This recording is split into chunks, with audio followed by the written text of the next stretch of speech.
मेरा भाई मशहूर दर्जी था। वो घर के एक मखसूस कमरे में बैठकर सिलाई करता, जहाँ किसी को जाने की इजाजत न थी। हैरत की बात, वो जिस भी कुंवारी लड़की के कपड़े सीता तो अगले ही दिन इसकी शादी हो जाती। सब भाई की वाह करते। हालांकि मेरी उम्र 32 साल हो गई थी, पर मैं अभी तक कुंवारी थी। भाई को कोई परवाह न थी। एक दिन तंग आकर मैंने नकाब पहनकर भाई को अपना जोड़ा सीने के लिए दिया। 2 दिन बाद भाई ने वो जोड़ा भी सी लिया। मैंने जो ही वो जोड़ा पहना, मैं भाई का राज जानने के लिए कमरे में छुप गई। फिर ये देखकर जान निकल गई कि कपड़ों में तो मेरा नाम अस्मा है। मेरी उम्र 30 साल हो चुकी थी। मेरे बाबा इस दुनिया में नहीं थे। मेरा बड़ा भाई एक मशहूर दर्जी था जो बहुत ही प्यारे कपड़े सिया करता था, लेकिन किसी ने इसके हुनर को पहचाना नहीं और कई साल तक इधर उधर धक्के खाता रहा। लेकिन फिर जाने इसने क्या चक्कर चलाया कि पूरे मोहल्ले का सबसे मशहूर दर्जी बन गया। इसके नाम से ये ऐसी बात मशहूर हो गई थी जिस पर यकीन करना भी कोई आसान काम नहीं था। मेरा भाई शुरू से ही बहनों जैसा भाई था। बहनों जैसा भाई से मेरा मतलब यह है कि वो हमारे साथ बचपन में खेला भी करता। और मेरी एक बहन और भी थी जिसकी हमने शादी करवा दी थी। कभी कभी हमारे बाल भी बनाया करता। इससे ज्यादा पता होता कि किस कलर के सूट के साथ किस कलर का दुपट्टा चलेगा। इसे ऐसी बातों का बहुत पता था। शायद ये इसका काम था, इसी वजह से इसलिए हमारा भाई हमारे साथ बैठकर बातें कर लेता। बस यूं समझे इसको औरतों की बातों का बहुत ज्यादा पता था और वो किसी भी औरत का दिल अपनी बातों से जीत सकता था। मैं इसके साथ बैठ जाती तो अपने दुख की बात भी कर लेती तो दिल को बहुत सुकून मिलता। लेकिन कुछ दिनों से वो बहुत बदल गया था। इसकी वजह शोहरत थी। दूर दूर से लोग आते और आकर इससे कपड़े सिलवाते। मेरे भाई ने एक ही घर में एक ऐसा कमरा बना रखा था जहाँ बैठकर वो सारी रात कपड़े सिया करता था। लेकिन इस कमरे में किसी को भी जाने की इजाजत नहीं थी। यहाँ तक कि सफाई करने के लिए भी वो हमें अंदर न आने देता, बल्कि अपने कमरे की सफाई खुद ही करता। वो भी रात को ही सो जाता और हम खाना दरवाजे पर रख देते। इसकी हरकतों पर कभी कभार हमें गुस्सा आ जाता तो कभी रहम भी कि वो बेचारा ये सब हमारे लिए कर रहा है, रात भर बैठकर कपड़े सीता है। लेकिन फिर जब हमने मोहल्ले में इसके बारे में कुछ बातें सुनी तो हम बहुत हैरान हुए। बात यही थी कि मेरा भाई दर्जी रशीद जिस भी कुंवारी लड़की के कपड़े सीता है, अगले ही दिन इसकी शादी हो जाती है। हम इस माशरे में रहते हैं जहाँ किसी नई अनोखी बात का पहले बहुत मजाक बनाया जाता है, लेकिन फिर लोग इस बात को मान लेते हैं। शुरू में इस बात का भी बहुत मजाक बनाया गया, लेकिन अब तो लोग ऐसे हो गए थे जैसे मेरा भाई रिश्ता करवाने वाला पीर है जिसके पास दूर दूर से लड़कियां आने लगी। वो जिस भी लड़की के कपड़े सीता इसका जल्दी ही रिश्ता हो जाता। लेकिन हमारा भाई मुझसे, मेरा अम्मी या मेरी बड़ी बहन से इस मामले में कोई बात नहीं करता था। जब हम इससे कुछ पूछना चाहते तो वो हमें जवाब न देता। ज्यादा पूछते तो गुस्सा होता, डांट भी देता कि अपने काम से काम रखो। एक दिन सुबह सुबह हमारे घर एक लड़की और इसकी माँ आ गई। इनके हाथ में मिठाई का डब्बा था और वो कुछ फल भी लाई थी। कहने लगी, आपके बेटे ने तो कमाल कर दिया। मेरी बेटी की उम्र 28 साल हो गई थी, कोई रिश्ता नहीं आता था, लेकिन जैसे ही आपके बेटे से 2-4 जोड़े सिलवाए इसकी शादी हो गई और हम आपको मिठाई देने आए हैं। मैंने तो मिठाई का डब्बा पकड़ा और सर पर हो गई। चलो इसी बहाने मिठाई तो मिली, लेकिन मेरी माँ तो परेशान हो गई थी क्योंकि आए दिन ये लोग घर पर आते, कोई मुबारक देने तो कोई इसके बारे में पूछने। मेरी माँ को यकीन था कि भाई कोई गलत काम कर रहा था, लेकिन इस काम में गलत काम की क्या गुंजाइश थी। वो तो सिर्फ कपड़े सीता और कपड़े सीने से किसी की शादी कैसे हो सकती है, ये बात मेरी समझ से बाहर थी। हम तो भाई से कुछ भी पूछते तो वो जवाब न देता, लेकिन मेरे दिमाग में एक प्लान आ गया। मैंने अपनी दोस्त से कहा कि वो मेरे भाई से कपड़े सिलवाए। इसने कहा वो तो खुद कपड़े सिलवाना चाहती है, लेकिन तुम्हारा भाई टाइम ही नहीं दे रहा। मैंने इससे कहा कि मैं इसकी थोड़ी सी सिफारिश लगा दूंगी, लेकिन इसे मुझे सब कुछ बताना होगा कि मेरा भाई ने इससे क्या बात की है और मेरी दोस्त का रिश्ता कैसे हुआ, क्योंकि मेरी दोस्त भी मेरी उम्र की थी। इसकी शादी अभी तक नहीं हुई थी। मैंने अपने भाई से कहा कि भाई, मेरी दोस्त आपके कपड़े सिलवाना चाहती है। कहने लगा कि मेरे पास वक्त नहीं है, लिस्ट में बहुत से लोग हैं, इसे कह दो महीने बाद आए। मैंने अपने भाई से कहा कि भाई, मैं आपकी बहन हूँ और वो मेरी दोस्त है, इस तरह से वो भी आपकी बहन हुई। आप मेरी बात नहीं मानेंगे तो आपका मेरा भाई होने का क्या फायदा। भाई ने कहा कि तुम बहुत बोलती हो, तुम्हारी जबान बहुत लंबी हो गई है। میں نے کہا پلیز اس کی بات مان جائیں، اسے بہت جلدی ہے، اس کے گھر والے بہت پریشان ہیں، آپ کچھ تو کریں گے۔ میرے بھائی نے کہا ٹھیک ہے، اسے ایک ہفتہ بھیج دینا۔ اس کے بعد میری دوست میرے بھائی کی دکان پر گئی، جا کر اپنے کپڑوں کا ناپ دیا۔ ناپ کے کپڑے صحیح نہیں لے کر گئی تھی، ایک چیز بھول گئی تھی، اس لیے اس کا ایک اور چکر لگ گیا۔ پھر اس نے کہا کہ میرے کپڑوں پہ کھلا کالر اور لیس لگانی ہے، تو اس کا ایک اور چکر لگا۔ پھر پوچھنے کے لیے گئی کہ کپڑے سل گئے ہیں یا نہیں، تو پھر ایک چکر لگا، اور پھر آخر میں 2 دن بعد میرے بھائی نے اسے کپڑے واپس کر دیے۔ اس نے بھائی نے اپنی دکان کے 5 چکر لگوا لیے۔ میں نے اپنے دوست کو کہا کہ اب یہ کپڑے پہنو، کیونکہ میں نے سنا ہے جیسے ہی کپڑے پہنتی ہے رشتہ آ جاتا ہے۔ وہ کہنے لگی مجھے تو ڈر لگ رہا ہے، پتہ نہیں کیا ہو گیا ہے۔ میں نے کہا اس میں ڈرنے کی کیا بات ہے، مجھے لگتا ہے یہ سب جھوٹ ہے، لوگوں کو پیسے دے کر یہ بات کروائی ہے، ایسا بھی بھلا ہو سکتا ہے۔ میری دوست نے کہا میں جمعہ والے دن یہ کپڑے پہنوں گی۔ اس نے جمعہ والے دن کپڑے پہنے اور پورا دن گزر گیا۔ شام میں اس کی کال آئی، اس نے جو مجھے بتایا میرے قدموں تلے سے زمین نکل گئی۔ اس نے کہا کہ میرے لیے بہت ہی اچھا رشتہ آیا ہے، میرے گھر والوں کو بھی رشتہ پسند آ گیا اور مجھے بھی۔ لڑکا دیکھنے میں بالکل ہیرو جیسا ہے، یار تمہارا بھائی تو جادوگر ہے، کمال ہو گیا، آج ہی میں نے یہ سوٹ پہنا اور آج میرا رشتہ آ گیا۔ وہ تو ایک ہی سانس میں بولتی چلی جا رہی تھی، مجھے کچھ سمجھ نہیں آ رہا تھا کہ یہ کیسے ہو سکتا ہے۔ میں نے یہ بات اپنی امی کو بھی بتائی، میری امی تو سر پکڑ کر بیٹھ گئی، ان کو تو یقین تھا کہ میرا بھائی جادو کر رہا ہے، وہ تو اپنی ہی فکر میں لگ گئی۔ ان کا کہنا تھا کہ جو جادو کرتا ہے اس کا گھر برباد ہو جاتا ہے، اس گھر میں کوئی عذاب آ جائے گا۔ وہ اپنی باتوں میں لگی تھی، جبکہ میں جانتی تھی جادو سے ایسا کچھ نہیں ہوتا، یہ جادو نہیں تھا۔ لیکن میں نے اپنے دوست سے پوچھا کہ انہوں نے تمہیں کوئی چیز دی تھی پہننے کو، کوئی انوکھی بات کی تھی، کوئی ایسی بات جو انہوں نے کی ہو؟ اس نے کہا انہوں نے ایسی کوئی بات نہیں کی، وہ تو وہی باتیں کر رہے تھے جو درزی کرتا ہے کہ آپ کو اس سوٹ کے ساتھ کیا چاہیے اور اس طرح کی باتیں۔ اگر ایسا تھا تو میرا بھائی میرے کپڑے کیوں نہ سیتا تھا؟ میری بھی تو شادی کی عمر ہو چکی تھی، میں 30 سال کی ہو گئی تھی، کیا اسے میری کوئی پرواہ نہیں تھی؟ میرے سے بڑی بہن کی شادی تو اس نے 22 سال کی عمر میں ہی کرا دی تھی، پھر مجھ سے کیا دشمنی تھی کہ میری شادی نہ کرواتا تھا، نہ میرے کپڑے سیتا؟ اگر میری شادی صرف ایک کپڑے سینے کی دوری پر تھی تو پھر ابھی تک وہ ہاتھ پر ہاتھ رکھے کیوں بیٹھا تھا؟ 2 ہفتے بعد میں اپنی دوست کے نکاح میں بیٹھی تھی، سارا محلہ باتیں کر رہا تھا کہ اس نے بھی رشید درزی سے کپڑے سلوائے، لیکن وہ سب کو وقت نہیں دیتا، یہ تو قسمت کی بات ہے۔ رشید جس کو وقت دے، باقی سب میرے پیچھے تھے کہ تم اپنے بھائی سے بات کرو۔ ان کو کیا جواب دیتی کہ اپنے بھائی سے بات کروں؟ ان کو کیا جواب دیتی کہ میرا بھائی مجھے خود ٹائم نہیں دیتا، تم لوگوں کو کیا ٹائم دے گا؟ میں غصے سے بھری پڑی تھی، میں نے یہی بات سب کو کہہ دی۔ وہ حیران رہ گئے کہ جب محلے کی لڑکیوں کی شادیاں کرواتا ہے تو اپنی بہن کی کیوں نہیں کرواتا۔ میں نے تو باقاعدہ رونا ہی شروع کر دیا، نہ جانے مجھے کیا ہو گیا، مجھ سے خود پر قابو نہیں پایا جا رہا تھا، لیکن اب مجھے غصہ آ گیا تھا۔ میں نے سوچ لیا تھا کہ میں اس کی بات کی تہہ تک جاؤں گی۔ میں نے کہا میں اپنے بھائی کے پاس جاؤں گی اپنے کپڑے سلوانے، لیکن وہ میری شکل دیکھ کر مجھے وہاں سے بھگا دیتا، اس لیے مجھے اپنی شکل چھپا کر جانا تھا، یعنی مجھے حلیہ بدل کر جانا تھا، چھپ چھپ کر جانا تھا، اور مجھے یہی کرنا تھا۔ میں برقع نہیں پہنا کرتی تھی، میں نے اپنے دوست سے برقع ادھار لیا، ویسے بھی اس کی شادی ہو گئی تھی، اس نے پرانی برقع کا کیا کرنا تھا؟ میں نے اپنی آواز بھی تھوڑی بدل لینی تھی، اسی لیے منہ کے اندر روٹی رکھ لی، نقاب اوڑھ کر اپنے بھائی کی دکان پر چلی گئی۔ اس نے کہا کہ میں آپ کو ٹائم نہیں دے سکتا ہے۔ میں نے منتیں کرنا شروع کر دیے کہ میں بڑی پریشان ہوں، میری عمر نکلتی جا رہی ہے، مہربانی کرو اور میری شادی کرو۔ اور وہ میرے بھائی نے کہا کہ میں شادیاں نہیں کرواتا، صرف کپڑے سیتا ہوں، باقی آپ کی قسمت ہے۔ میں نے کہا ٹھیک ہے، میرے کپڑے سی دو۔ میں نے 2 کلر سوٹ لیے تھے، پیسوں کی کمی ہمارے پاس نہیں تھی، میرا بھائی دھڑا دھڑ پیسے کما رہا تھا۔ میں نے اپنی امی سے پیسے لے لیے اور پہنچ گئی، ساتھ کپڑوں کا ناپ بھی تھا۔ میرے بھائی کو پتا تھا میں کون سے کپڑے پہنتی تھی، یہ میرے کپڑوں کا ناپ کیا تھا، وہ تو ویسے ہی اپنے کام میں مصروف رہتا تھا۔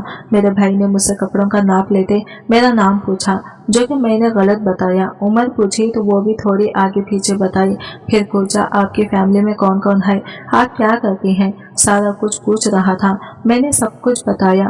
کوئی درزی ویسے تو اتنی ڈیٹیل نہیں لیتا، لیکن باتوں باتوں سے وہ بات نکال رہا تھا اور بڑے طریقے سے یہ ساری باتیں مجھ سے پوچھ رہا تھا۔ اس نے باتوں باتوں میں ہی مجھ سے میرا فون نمبر، تعلیم اور یہ کہ کتنی پڑھائی کی ہے، سارا کچھ پوچھ لیا۔ پھر یہ کہنے لگا کہ آج کل تو رشتوں کی بڑی کمی ہے، رشتے हो नहीं रही। ये लड़कियों की फरमाइशें भी इतनी होती हैं, आपको किस किस्म का लड़का पसंद है। बातों ही बातों में जाने क्यों मुझसे सारी बातें पूछ रहा था, क्योंकि मैं भेस बदले खड़ी थी, वैसे ही डरी हुई थी। मैं भी सारा कुछ बताती जा रही थी। इसने कहा कि आपके कपड़े मैं 2-4 दिन में सी दूंगा, इसलिए आप 4 दिन बाद आए। मैंने कहा अगर कपड़े जल्दी मिल जाएं तो इसने कहा बीच में एक चक्कर लगा लीजिएगा। अगले चक्कर में भी इसने मुझसे ऐसी ही बातें की। फिर 4 दिन बाद इसने मुझे कपड़े वापस करने का दिन बताया। इस बीच मुझे ये तजस्सुस था कि इस कमरे में वो क्या करता है। मैंने किसी तरह इस कमरे की खिड़की को अंदर से खोल दिया और फिर भाई कमरे को जब लॉक लगाकर अपनी दुकान पर गया तो खिड़की खोलकर कमरे में दाखिल हो गई। मैं हैरान रह गई, क्योंकि इस कमरे में ऐसी कोई अनहोनी चीज नहीं थी जिससे मैं कुछ अंदाजा लगाती। वहाँ 2 मशीनें पड़ी थी। एक पर धागा लगा था। मशीनें एक रेशमी कपड़ों के लिए और सूती कपड़ों के लिए, वैसा ही जैसा किसी दर्जी का कमरा होता है। जगह जगह धागे की लड़ियां बिखरी पड़ी थी। इसी तरह का माहौल था। फिर मेरी नजर ने कुछ ऐसा देखा कि मैं हैरान रह गई। कुछ बड़े बड़े रजिस्टर थे। मैं रजिस्टर की तरफ बढ़ी। मैंने देखा वो काफी बड़े थे, लेकिन इतना भी क्या हिसाब किताब कि इतने बड़े रजिस्टर मेरे भाई ने रखे हुए थे। वो भी पुराने लग रहे थे। लेकिन इससे पहले कि मैं इनको खोलती, मुझे कुछ हलचल की आवाज आई। मैं डर के मारे खिड़की से ही वापस भाग गई। दिल तो पूरी तरह बैठ गया था, लेकिन मेरे भाई ने मुझे देखा नहीं। दरअसल वो मेरा भाई ही था। कोई चीज भूल गया था, इसलिए लेने के लिए आया था। मैंने सोच लिया कि दोबारा ऐसी हरकत नहीं करूंगी, क्योंकि अगर इसे पता चल गया तो मेरी तो जान निकाल देगा। पहले ही मैं इसे धोखा दे रही हूँ, दूसरा नहीं दे सकती। पता चला तो जाने क्या करेगा। अम्मी मेरी निहायत मासूम थी। वो तो किसी बात को समझती ही नहीं थी। मुझे यही सब कुछ पता लगाना था। मुझे इस दिन का इंतजार था जब मेरे कपड़े सिलाई होकर मुझे वापस मिल जाएं और मैं कपड़े पहन लूं। मैंने इस बारे में किसी को नहीं बताया था, यहाँ तक कि अपनी दोस्त को भी नहीं। वैसे भी वो शादी करके मसरूफ हो गई थी। मैं जब कपड़े लेने के लिए गई तो मेरे भाई ने फिर से मेरा नाम पूछा। कहीं इसको मुझ पर शक तो नहीं हो गया। मैंने डरते डरते अपना नाम बताया। इसने कहा जी आपके कपड़े सिल गए हैं। मैंने वो पकड़ लिया। वहां से ऐसे भागी जैसे पीछे मुड़कर देखूंगी नहीं। मैंने कपड़े देखे, कपड़े तो बहुत अच्छे थे। मैंने सोचा मैं कपड़े पहन लूंगी। मुझे जल्दी तो बहुत थी, लेकिन मैंने भी जुम्मा के दिन को ही मुनासिब समझा। वैसे जुम्मा का दिन 2 दिन बाद था। 2 दिन बाद मैंने घर में बहुत ही नॉर्मल तरीके से अपनी रूटीन रखी कि मेरे भाई को बिल्कुल भी शक ना हो। वैसे भी वो कपड़े पहनकर मैं अपने भाई के सामने तो नहीं आ सकती थी। जुम्मे वाले दिन मैंने वो कपड़े पहन लिए। सुबह से शाम हो गई, लेकिन कुछ भी ना हुआ। हमारे घर कोई भी ना आया। मैंने सोचा मेरी दोस्त ने भी रात में खबर दी थी, शायद कोई आता ही होगा। मैंने अम्मी से कहा कि घर को साफ रखें। जाने क्यों मुझे इस बात पर यकीन सा हो रहा था कि सारा कुछ हो चुका था, लेकिन पूरा दिन गुजर गया था। हमारे घर कोई भी ना आया था। अगले दिन मुझे मेरी खाला की बेटी की कॉल आई। इसने कहा कल हमारे घर कोई लोग आए थे। बड़े अजीब से लोग थे। कह रहे थे हम नजमा नामी लड़की के लिए अपने रिश्ते का लेकर आए हैं। हमारे बेटे की उम्र 32 साल है। इसकी अभी तक शादी नहीं हुई। लड़का भी इनके साथ था। देखने में काफी अच्छा था। पता नहीं हमारे घर में ना तो कोई नजमा नाम की लड़की रहती है, ना ही हमने इन लोगों को बुलाया था। लेकिन इनका कहना था कि हमें यहीं पर आने को कहा गया है, तो वो जिद पकड़कर बैठ गई कि बस आप नजमा को बुला दें, हमने लड़की देखनी है। लेकिन मैं इनको क्या बताती। अम्मी ने इनको समझा बुझाकर वापस भेज दिया कि लगता है आपको कोई गलतफहमी हुई है। ये बात मेरे कानों तक पहुंचने की देर थी कि मेरे कदमों तले से जमीन निकल गई, क्योंकि जब मुझे भाई ने कहा था कि आपको अपने घर का पता भी लिखना है, तो मैं अपने घर का पता नहीं लिख सकती थी। इसलिए मैंने अपनी खाला के घर का पता लिख दिया, क्योंकि मुझे इस मोहल्ले का कोई पता लिखना था। मैं इसको गलत नहीं बता सकती थी और ना ही लिख सकती थी। मैंने अपना नाम भी नजमा बताया था। इसका मतलब ये सब कुछ सच था, क्योंकि जो पता मैंने बताया इस पर और इस नाम की लड़की के लिए वाकई ही रिश्ता आया था। जाहिर है मैं घर का पता तो नहीं दे सकती थी। इसी परेशानी में इधर उधर मंडला रही थी। अपनी अम्मी को ये सब बताने की कोशिश कर रही थी कि मेरे भाई ने मुझे देख लिया और मैं ये भूल गई थी कि मैं इसके सिए हुए कपड़ों में खड़ी हूँ। इसने मुझे कहा कि झूठी मक्का तू भेस बदल कर आई थी मेरी दुकान पर, मेरी जासूसी करना चाह रही थी। मुझसे झूठ बोला था इसने, मुझसे झूठ बोला। अम्मी यहाँ तक के आवाज भी बदली। तुम्हारी बेटी कितनी ड्रामेबाज है। मेरे भाई ने मुझे डांटना शुरू कर दिया। मैंने भी सर झुका लिया। तो अम्मी को इसका राज बताने वाली थी, लेकिन इसने मेरा राज खोल दिया। मेरी माँ ने कहा, तुम्हारा भाई भी धोखेबाज, तुम भी धोखेबाज, पता नहीं मेरी औलाद को हो क्या गया है। तुम्हारा बाप तो ऐसा बिल्कुल ना था और मैं भी ऐसी नहीं थी, या पता नहीं किस वजह से पूरे मोहल्ले में मशहूर है, और तू भी अब ऐसी हरकतों पर उतर आई है। मैंने अम्मी के सामने सारी बात खोल कर रख दी। मेरी भाई ने अपना सर पकड़ लिया। इसने कहा, अपने ही घर का भेदी लंका ढाटा है। मैं तुम्हें सब कुछ बताता हूँ ताकि तुम मेरा पीछा छोड़ दो, नहीं तो तुम मेरा बन बनाया काम खराब करोगी। तुमने अपने दोस्त को भी मेरे पास इसी मकसद के लिए भेजा था, फिर खुद भी इसी मकसद के लिए आई। अरे मैं कोई गलत काम नहीं कर रहा, कोई जादू नहीं कर रहा, मैं बहुत अच्छा दर्जी था, मेरे हाथ में बहुत हुनर था, लेकिन तुम जानती हो लोग कदर नहीं करते। एक दर्जी ने मुझे अपनी दुकान पर 5 साल तक रखा, मेरे से ज्यादा काम करवाता, पैसे कम देता, मेरी वजह से इसकी दुकान चलती, लेकिन वो मुझे मेरी इज्जत पूरी नहीं देता था। मैंने भी इरादा कर लिया कि अपना काम करूंगा, लेकिन दर्जियों का काम तब चलते हैं जब इनके नाम मशहूर होते हैं, और दर्जी का नाम मशहूर नहीं होता, इसमें सालों लग जाते हैं। मेरा एक दोस्त था जिसने मैरिज वेवर बना रखा था, इसका काम भी ठीक से नहीं चल रहा था, लेकिन इसके पास बहुत अच्छे अच्छे रिश्ते थे। मेरे पास जब भी कोई कुंवारी लड़की आती, मुझे पता चल जाता कि वो शादीशुदा है या कुंवारी। बातों बातों में मैं इससे सब कुछ पूछ लेता। इसका नाम क्या है, उम्र कितनी है, तालीम कितनी है, खानदान कौन सा है, जात क्या है, शादी किस जगह करना चाहती है, किस किस्म का लड़का पसंद है। ये मेरा तरीका था औरतों से बात करने का। मैं ये सब कुछ करवा लेता था। औरतें मासूम होती हैं, बेवकूफ नहीं कहूँगा, लेकिन मासूम जरूर होती हैं, मेरी बातों में आ जाती हैं। दर्जी हो या दूध वाला, कभी कभी दुकानदार से भी बड़े खुले अंदाज में बातें में आ जाती हैं। दर्जी हो या दूध वाला, कभी कभी दुकानदार से भी बड़े खुले अंदाज में बातें कर लेती हैं, जैसे वो वाकई इनका रिश्तेदार लगता है। और मैं अक्सर मासूम लड़कियों को ही टारगेट किया करता था। जैसे ही मेरे भाई ने कहा टारगेट करता था, मेरी अम्मा का थप्पड़ मेरे भाई के मुंह पर आकर लगा। वैसे मेरा भाई मेरी माँ का मुंह देखता रह गया, लेकिन इसने मेरी माँ को नजरअंदाज किया, क्योंकि टारगेट करने से इसका यह मतलब नहीं था। फिर इसने अपनी बात जारी रखी, अगर मुझे लगता है कि कोई औरत समझदार है तो मैं इसे कह देता कि मेरे पास वक्त नहीं है। मैं इनके कपड़े सीते हुए उनकी मालूमात निकलवाता था।